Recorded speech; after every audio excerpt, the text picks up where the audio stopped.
파트 1 오프닝 필스 인 파이어 세일 위고비 1349달러에서 149달러로 89% 할인, 오젬픽 1028달러에서 199달러로 81% 할인, 젯바운드 1087달러에서 299달러로 72% 할인. 2026년 2월 5일 미국 정부가 공식 오픈한 트럼프 RX 홈페이지에서 확인할 수 있는 가격입니다. 자, 지금 월스트리트와 제약 바이오 섹터가 소위 백악관이 직접 운영하는 제약판 아마존인 트럼프 RX로 난리가 났습니다. 자, 일부는 이를 두고 제2의 오바마 케어니 포퓰리즘이니 주장하고 있습니다. 주식 시장에서는 유나이티드 헬스와 CVS 주가가 요동쳤습니다. 사람들은 혼란스러워합니다. 이게 단순한 복지 정책인지 아니면 시장을 파괴하러 온 건지. 하지만 여러분은 이 소음을 걷어내고 구조를 보셔야 합니다. 지금 여러분이 목격하고 계신 건 단순한 헬스케어 정책이 아닙니다. 이것은 미국 정부가 관세라는 무기를 들고 PBM이라는 300조 원짜리 공룡 기업들을 상대로 벌이는 역사상 가장 거대한 적대적 M&A이자 구조조정 딜입니다. 이번 시간에는 이 트럼프 RX의 진짜 설계도를 뜯어보겠습니다. 또 대부분의 사람들은 이 건을 보면서 그저 미국 대통령이 약값을 깎아주는구나 혹은 복지, 정책을 펴는구나 라고 생각합니다. 하지만 이 채널에 들어오신 여러분은 그렇게 보시면 안 됩니다. 이건 복지가 아닙니다. 이건 전형적인 호스타일 리스트럭처링 딜, 즉 적대적 구조조정 거래입니다. 그것도 미국 정부가 거대 제약 카르텔을 상대로 벌이는 역사상 가장 큰 규모의 레귤레토리 아비트라제입니다. 이번 시간에는 트럼프 행정부가 어떻게 관세라는 레버리지를 활용해서 PBM, Pharmacy Benefit Manager, 즉 약제 급여 관리자라는 거대한 통행세의 징수원을 강제로 시장에서 축출해내는지 그 정교한 설계 도면을 살펴보고 우리는 글로벌 사모펀드들이 기업을 인수하는 방식처럼 국가가 시장의 비효율을 인수하고 재설계하는 과정을 분석할 겁니다. 자, 먼저 이 딜의 핵심 논리를 아주 쉬운 비유로 설명해 드리겠습니다. 여러분이 물건을 파는 공장 사장이라고 상상해 보십시오. 여러분의 공장에서 소비자에게 가는 유일한 고속도로가 하나 있습니다. 그런데 그 도로 한가운데에 톨게이트를 장악한 건달 3명이 버티고 서 있습니다.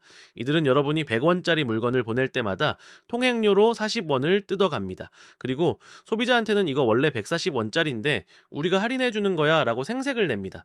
여러분은 울며 겨자 먹기로 40원을 떼어주거나 아니면 아예 물건을 못 팔게 됩니다. 이 상황에서 여러분이 할 수 있는 선택은 무엇일까요? 건달들에게 그 통행료 좀 깎아달라고 사정하는 것? 아니면 법원에 신고하는 것? 다 해봤지만 소용없었습니다. 자, 그런데 어느 날 이제 갑자기 도로 공사 권한을 가진 정부가 나타나서 여러분에게 이렇게 제안합니다. 저 톨게이트 옆에 우리가 직통 터널을 하나 뚫어주겠습니다. 통행료는 무료입니다. 대신 조건이 하나 있습니다. 저 건달들한테 주던 40원 우리한테 안 줘도 되니까 그만큼 소비자 가격을 깎아서 60원에 파십시오. 그렇게 하면 자, 공장 사장님이 해외에서 원료 사올 때 내던 세금 전부 면제해 드리겠습니다. 이게 바로 지금 벌어지고 있는 일의 본질입니다. 금융에서는 이 톨게이트 전략을 미들맨 모노폴리, 중개인 독점라고 부르고 이 터널을 뚫는 행위를 디스인터미디에이션, 탈중개화라고 합니다. 그리고 정부가 제시한 세금 면제 조건, 이게 바로 이번 딜의 핵심 레버리지인 에이세트 스왑, 자산 교환입니다. 오늘 우리는 트럼프 행정부가 왜 하필 지금 이지스함도 아니고 핵무기도 아닌 약 유통 구조라는 카트를 통째로 사들이려 하는지 그 구조적 배경을 분석하겠습니다. 파트 2 스트럭처 브레이크다운. 커팅 아웃 더 미들맨. 우리가 이 딜의 구조를 파악하려면 먼저 부수려고 하는 대상, 즉 타겟 에셋이 얼마나 고여 있는지를 정확히 알아야 합니다. 자, 우리가 흔히 미국 약값이 비싸다고 말하지만 정확히 말하면 약값이 비싼 게 아니라 유통 마진이 비싼 겁니다. 현재 미국의 제약 시장은 완벽한 과점 시장입니다. CVS, 시그나, 유니테드 헬스, 이 세 회사가 소유한 PBM, 약제급여 관리자들이 전체 처방약 시장의 80%를 장악하고 있습니다. 이들은 표면적으로는 보험사를 대신해서 제약사와 약가 협상을 해주는 대행사처럼 보입니다. 하지만 실제로는 이들이 바로 가격을 올리는 주범입니다. 이들의 수익 모델은 리베이트에 기반합니다. 아주 특이한 구조입니다. 제약사가 약의 정가를 높게 책정할수록 PBM이 가져가는 리베이트 규모가 커집니다. PBM은 제약사에게 이렇게 말합니다. 가격을 100달러로 올려. 그리고 우리한테 40달러를 리베이트로 줘. 그래야 너희 약을 우리 보험 목록에 넣어줄게. 결과적으로 제약사는 100달러에 팔지만 40달러를 뜯기고 실제로는 60달러만 가져갑니다. 하지만 소비자는 100달러를 기준으로 본인 부담금을 냅니다. 즉, 그 사이에서 사라진 40달러, 이 막대한 현금이 바로 PBM의 주머니로 들어갑니다. 우리는 이것을 교로스투네트 버블, 즉 표시가격과 실제 가격 사이의 거품이라고 부릅니다. 이 거품의 규모는 한 조사에 따르면 대략적으로 연간 약 2,500억 달러, 한화로 300조 원이 넘습니다. 트럼프 행정부가 설계한 트럼프 RX의 구조는 바로 이 300조 원짜리 마진풀을 타겟팅한 것입니다. 기존 1기 행정부 때는 이걸 법으로 규제하려고 했습니다. 리베이트 받지 마라, 해외 가격보다 비싸게 팔지 마라. 그러자 PBM과 제약사들은 즉시 소송으로 대응했고 법정 공방만 하다가 임기가 끝났습니다. 규제는 변호사를 이길 수 없었던 거죠. 그래서 이번 이 기행정부는 전략을 완전히 바꿨습니다. 규제가 아니라 트럼프 대통령의 특기인 거래를 하기로 한 겁니다. 트럼프 RX의 구조는 아주 심플한 카브아웃, 사업부 분할 모델입니다. 정부가 직접 D2C, 디렉트 투 컨슈머 플랫폼을 만듭니다. 그리고 제약사들에게 제안합니다. 너희가 PBM을 거치지 않고 우리 플랫폼에 직접 약을 공급하면 너희는 리베이트 40달러를 안 줘도 된다. 대신 그 40달러만큼 소비자 가격을 내려라. 이렇게 되면은 제약사 입장에서는 손해볼 게 없습니다. 어차피 PBM한테 뺏기던 돈을 소비자 할인으로 돌리는 거니까 자신들의 순이익은 그대로 유지됩니다. 오히려 PBM의 갑질에서 벗어날 수 있으니 장기적으로는 이득입니다. 하지만 여기서 질문이 생깁니다. 제약사들이 바보가 아닌 이상 기존의 거대한 유통망인 PBM을 배신하고 정부 플랫폼으로 갈아타는 건 엄청난 리스크입니다. PBM들이 보복을 할 수도 있으니까요. 자, 제약사 씨, 이 오들이 이 리스크를 감수하게 만들려면 단순한 이익 보전 이상의 알파가 필요합니다. Part 3, Governing Logic, Leverage Outside Pharma. 여기서 등장하는 것이 바로 이 딜의 Governing Logic인 관세입니다. 자, 트럼프는 이 딜을 성사시키기 위해 제약산업 밖에서 레버리지를 끌어왔습니다. 바로 보편적 관세입니다. 대부분의 글로벌 제약사들은 원료 의약품의 상당 부분을 중국이나 인도에서 수입합니다. 트럼프는 모든 수입품에 10%부터 20%까지의 관세를 부과하겠다고 위협하고 있습니다. 이건 제약사들에게는 영업이익률이 두 자릿수 이상 깎여나가는 치명적인 비용 압박입니다. 이때 딜 테이블에 트럼프 RX가 올라옵니다. 우리 플랫폼에 약을 공급해라. 그러면은 너희 회사에 대해서는 그 관세를 면제해 주겠다. 이 순간 이거는 단순한 유통 채널 변경의 문제가 아니라 제약사의 생존이 걸린 세금 해지 수단으로 변모합니다. 제약사 시 FO 입장에서 계산기를 두드려 보면 답은 명확합니다. PBM 눈치를 보다가 관세 폭탄을 맞을 것인가 아니면 정부와 손잡고 관세 면제를 받으면서 유통 마진을 털어낼 것인가. 이것이 바로 제가 초반에 말씀드린 적대적 구조조정 딜의 실체입니다. 정부는 세금을 깎아주는 척하면서 실제로는 민간의 비효율적인 마진인 PBM 수수료를 강제로 제거하고 그 혜택을 정치적 자산인 약가 인하로 치환하고 있는 겁니다. 단순히 약값을 잡겠다라는 구호가 아닙니다. 관세라는 공포를 조성하고 그 공포를 피할 수 있는 유일한 비상구로 트럼프 RX를 제시하여 시장 참여자들이 스스로 걸어 들어오게 만드는 구조입니다. 이것은 사모펀드들이 복잡한 이해관계가 얽힌 기업을 인수할 때 사용하는 스틱 앤 캐럿, 당근과 채찍 전략의 국가 버전입니다. 지금까지 우리는 이 딜이 어떤 구조로 설계되었는지 그리고 그 설계자가 누구를 타겟으로 삼았는지 살펴봤습니다. 하지만 모든 딜에는 가격이 있습니다. 과연 이 거래가 재무적으로 타당한지 그리고 실제로 작동했을 때 얼마나 큰 가치가 창출될 수 있는지 그 숫자를 검증해 봐야 합니다. 다음은 이 딜의 밸류에이션, 즉 가치평가 모델을 돌려보고 왜 이 구조가 성공할 수밖에 없는지 혹은 어떤 치명적인 리스크가 숨어 있는지 숫자를 통해 냉정하게 분석해 보겠습니다. 우리는 앞서 트럼프 행정부가 관세라는 칼을 쥐고 PBM이라는 통행세 징수원을 몰아내는 구조를 봤습니다. 하지만 구조가 아무리 그럴듯해도 숫자가 말이 안 되면 그 딜은 죽은 딜입니다. 이제 이 딜의 valuation, 즉 가치 평가를 해보겠습니다. PE 업계에서 기업 가치를 평가할 사용하는 방법 중 하나는 DCF, 현금 흐름 할인법입니다. 하지만 트럼프 RX는 기업이 아닙니다. 이익을 남겨서 배당을 주는 주식회사가 아니란 말이죠. 그럼 이걸 어떻게 평가해야 할까요? 우리는 여기서 카운터팩추얼 DCF 반사실적 현금 흐름 모델을 써야 합니다. 즉, 이 프로젝트가 없었을 때 나갔어야 할 비용에서 이 프로젝트로 인해 실제 나가는 비용을 뺀 차액, 바로 코스트 어바이던스, 회피 비용을 딜의 수익, 레버넌스로 잡아야 합니다. 간단하게 관련 유닛 에코노믹스를 살펴보겠습니다. 여러분이 약국에서 인슐린 한 병을 160달러에 산다고 칩시다. 기존 모델, 즉 레가시 모델에서는 이 160달러가 어떻게 쪼개질까요? 제조사가 가져가는 돈, 즉 네트 프라이스는 60달러에 불과합니다. 나머지 100달러는 PBM 리베이트 40달러, 도매상 마진, 약국 마진 등으로 공중분해됩니다. 트럼프 RX 모델은 이 중간 단계를 제로 베이싱, 즉 0으로 만듭니다. 제조사 공급가 60달러에 물류비 5달러만 붙입니다. 최종 가격은 65달러가 됩니다. 소비자는 160달러 내던 걸 65달러만 내면 됩니다. 거래 한 건당 95달러의 이코노믹 서플러스, 경제적 인격이 창출됩니다. 이걸 전체 시장 규모로 확장해 봅시다. 미국 처방약 시장에서 PBM과 중간 유통이 가져가는 거품, 즉 그로스 투 네트 버블의 총량은 연간 약 2,500억 달러입니다. 만약 트럼프 RX가 전체 시장의 20%만 침투한다고 가정해 봅시다. 아주 보수적인 가정이죠.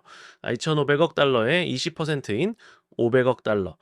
여기에 할인율을 적용하고 5년치를 현재로 할인하면 이 프로젝트의 내재 가치는 약 350억 달러에서 400억 달러 수준이 나옵니다. 그런데 여기서 소름 돋는 포인트가 있습니다. 바로 설비 투자 비용입니다.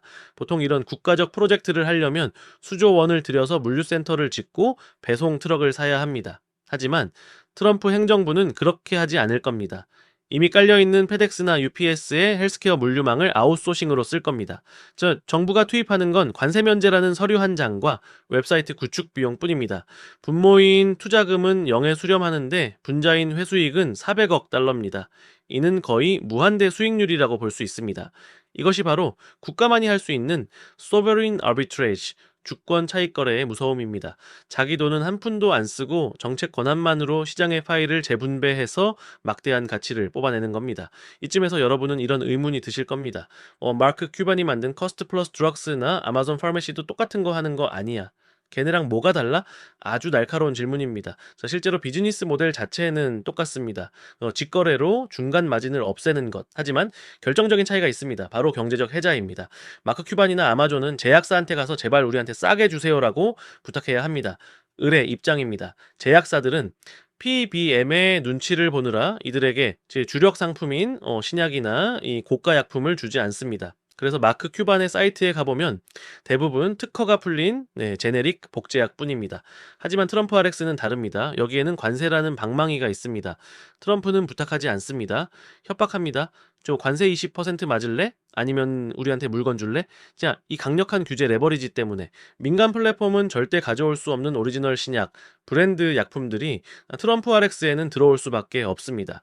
이것이 이 딜을 단순한 공공 플랫폼이 아니라 unfair advantage, 불공정 우위를 가진 시장 파괴자라고 정의하는 이유입니다. 경쟁자인 PBM들은 손발이 묶인 상태에서 싸워야 하고 신규 진입자인 아마존은 무기가 없는 상태에서 싸워야 합니다. 오직 트럼프 RX만이 핵무기를 들고 게임을 하는 셈입니다. 자, 재무적으로나 전략적으로나 이 딜은 흠잡을 데 없는 완벽한 구조를 가지고 있습니다. 하지만 세상에 리스크 없는 딜은 없습니다. 구조가 완벽할수록 리스크는 디테일한 실행 단계, 즉 이그제큐션 레벨에 숨어있기 마련입니다. 아마 이 딜이 실패한다면 그건 경제 논리 때문이 아닐 겁니다. 아주 지저분하고 복잡하며 치사한 그라운드 워, 지상전, 즉 보복과 태업 때문에 실패할 겁니다. PBM들이 가만히 앉아서 죽음을 기다릴까요? 절대 아닙니다. 자, 그들은 이미 100년 동안 이 시장의 룰을 지배해 왔습니다. 궁지에 몰린 PBM 카르텔이 어떤 방식으로 이 딜을 좌초시키려 할지 그들의 킬 스위치 전략을 분석하고 가장 중요한 부분인 사이드케이트 애플리케이션, 즉 이 거대한 국가적 딜의 구조를 벤치마킹해서 우리 같은 개인이 어떻게 자신만의 딜 신디케이트를 설계할 수 있는지 살펴보겠습니다. 이 딜의 진짜 교훈은 마지막 파트에 있습니다. 자, 이제 이 딜의 다운사이드, 즉 하방 리스크를 점검할 차례입니다. 자, 현실은 진흙탕 싸움입니다. 이제 트럼프 RX가 런칭되면 PBM들은 가격으로 싸우지 않을 겁니다. 가격으로는 이미 졌으니까요. 그들은 접근성을 무기로 보복할 겁니다. 바로 Formulary Retaliation, 급여 목록 보복입니다. 이게 무슨 말이냐?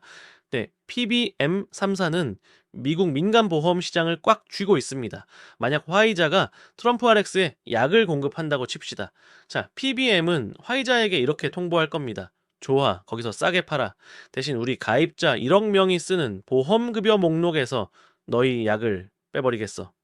제약사 입장에서는 죄수의 딜레마에 빠지게 됩니다. 즉, 관세를 피하려고 트럼프 RX에 들어갔다가 기존 매출의 80%가 나오는 민간 시장에서 퇴출당할 수 있습니다. 이걸 칠링 이펙트라고 합니다. 참여자들이 공포 때문에 꼼짝도 못하게 만드는 전략이죠. 이 보복을 막을 수 있는 유일한 방법은 정부가 반독점 카드를 쓰는 것뿐입니다. 너희가 보복하면은 우리는 너희 회사를 강제 분할시키겠다라고 연방거래위원회가 칼을 빼 들어야만 이 딜이 성립됩니다. 즉, 이 딜은 경제 딜처럼 보이지만 실제로는 실행 리스크가 법적 및 정치적 영역에 100% 노출된 딜입니다.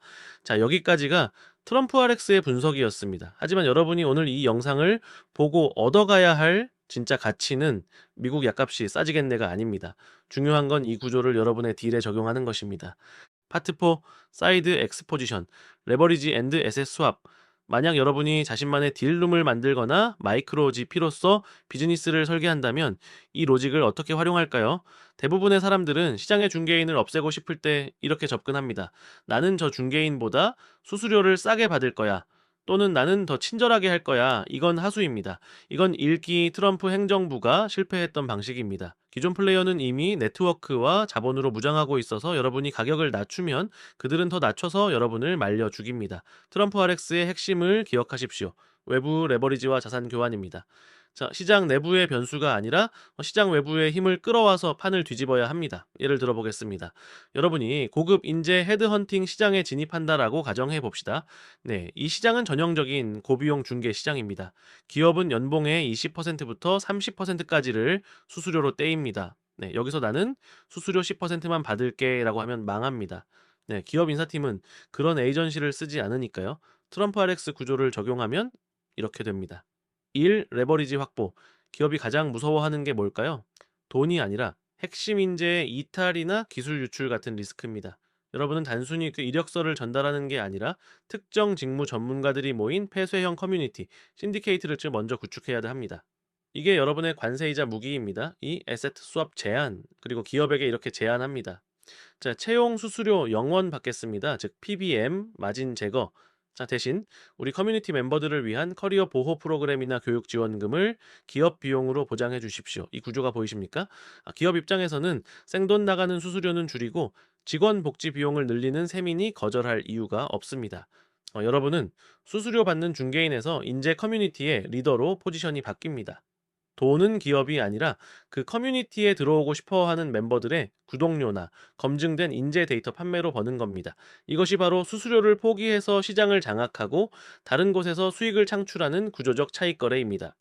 트럼프는 관세를 이용했고 여러분은 커뮤니티나 데이터를 이용할 뿐 로직은 동일합니다. 중개인을 이기는 방법은 더 싼 중개인이 되는 것이 아닙니다. 중개인이 필요 없는 새로운 도로를 뚫고 그 도로를 이용할 수밖에 없는 명분을 주는 것입니다. Part 5 Closing ED를 보고 대부분 밸류에이션을 말합니다. 하지만 진짜 중요한 것은 이 구조입니다. 왜냐하면 이 구조를 이해하면 당신만의 마이크로 GP D를 설계할 수 있기 때문입니다. 이 구조를 이해한다고 해서 당장 이 복잡한 시장 다이나믹을 완벽히 이해하는 것은 아닙니다. 대신 이 구조를 이해하면 스스로 신디케이트를 설계할 수 있습니다. 우리는 문 앞에 서지 않습니다. 우리는 문을 설계합니다. 스트럭처 신디케이트, 리스트릭티드 ICP드, 엔드.